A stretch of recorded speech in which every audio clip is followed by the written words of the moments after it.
Seorang warga negara asing marah saat akan dikarantina petugas di perumahan Departemen Kesehatan Kecamatan Magelang Utara, Magelang, Jawa Tengah.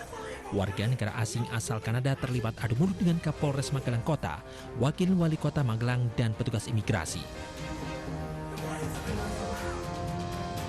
Peristiwa yang viral di media sosial terjadi Selasa, 12 Maret 2020.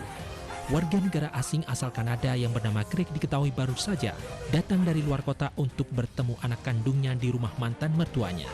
Meski awalnya menolak, pria berusia 53 tahun akhirnya bersedia menjalani rapid test dan karantina dengan syarat tak mau dipisahkan dari anaknya.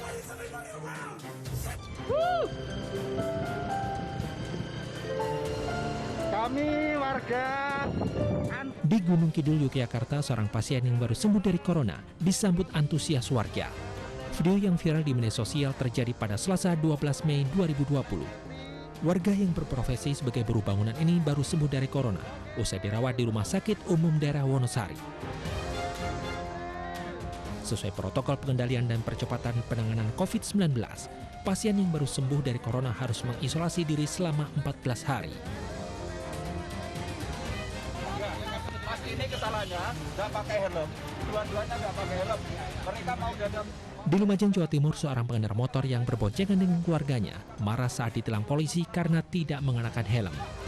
Video ini viral dan banyak mendapatkan tanggapan dari warganet karena pengendara marah kepada polisi meski dirinya berboncengan melebihi ketentuan serta tidak mengenakan kelengkapan berkendara.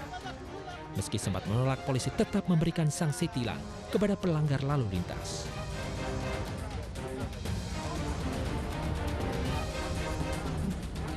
Polisi memeriksa bus yang melintas di tol Japek kilometer 31 Cikarang Barat, Jawa Barat, arah Cikampek. Razia untuk mengantisipasi pencegahan penyebaran virus corona. Pemeriksaan dilakukan kepada kendaraan yang dicurigai membawa pemudik dari arah Jakarta menuju luar kota. Selain di tol Japek kilometer 31 Cikarang Barat, polisi juga memeriksa kendaraan di sejumlah titik keluar dari Jakarta.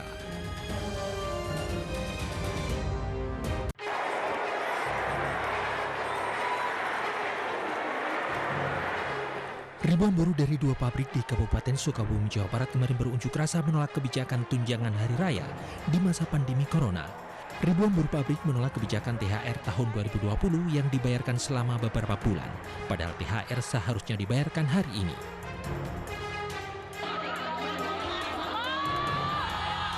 Ribuan buruh PT Dosan Jaya Sukabumi, Desa Bojong Kokosan, Kecamatan Parangkuda, juga menuntut pihak pabrik untuk tidak membayarkan uang THR secara bertahap.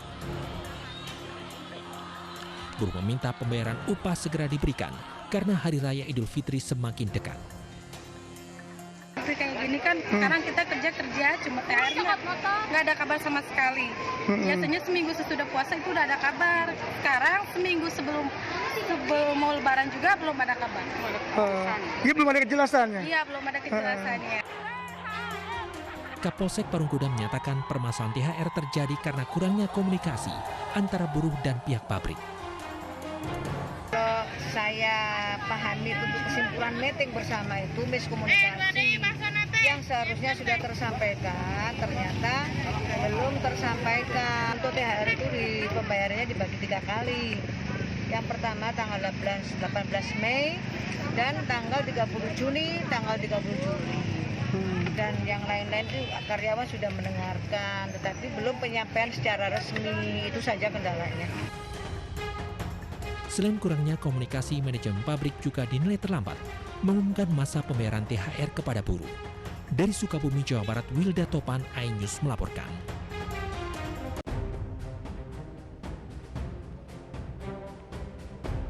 Presiden Joko Widodo meninjau langsung penyerahan bantuan sosial tunai atau BST di kantor pos Bogor, Jawa Barat.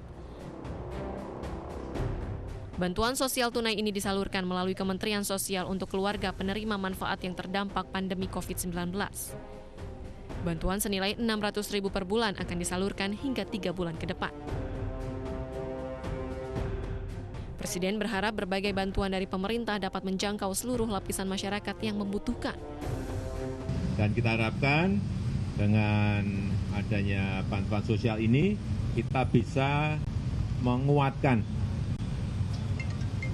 memperkuat daya beli masyarakat sehingga nanti konsumsi domestik kita, domestic consumption kita juga menjadi normal kembali. Itu yang kita harapkan. Selain bantuan sosial tunai, pemerintah melalui Kementerian Sosial siang tadi juga menyalurkan bantuan ke Kelurahan Pakansari, Bogor, Jawa Barat. Tim Liputan iNews melaporkan. Ya, pemirsa, demikian rangkaian berita pilihan dan penyaluran bantuan sosial. Kita beralih ke informasi iuran BPJS Kesehatan. Di tengah pandemi Corona, pemerintah menaikkan iuran BPJS Kesehatan. Kenaikan berlaku mulai Juli mendatang.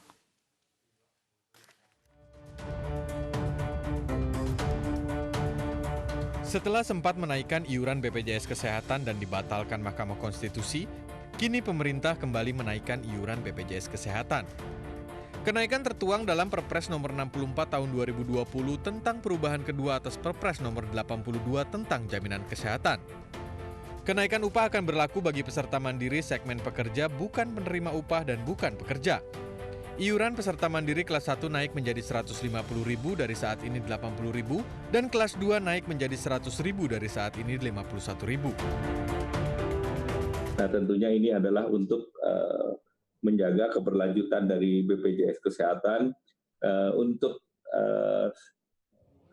ada iuran yang disubsidi pemerintah. Nah, ini yang tetap diberikan subsidi. Sedangkan yang lain tentu menjadi iuran yang diharapkan bisa menjalankan keberlanjutan daripada operasi BPJS Kesehatan. Kenaikan iuran bagi kelas 1 dan 2 akan berlaku Juli mendatang. Sementara kelas 3 tetap membayar Rp25.500 setiap bulannya. Tim Liputan iNews melaporkan.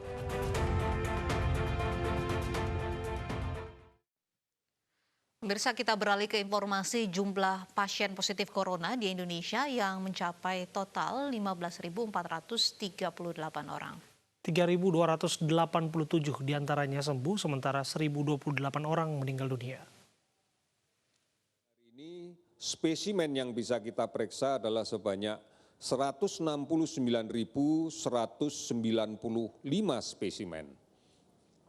Jumlah ini adalah gabungan dari pemeriksaan dengan menggunakan real-time PCR maupun dengan pemeriksaan tes cepat molekuler.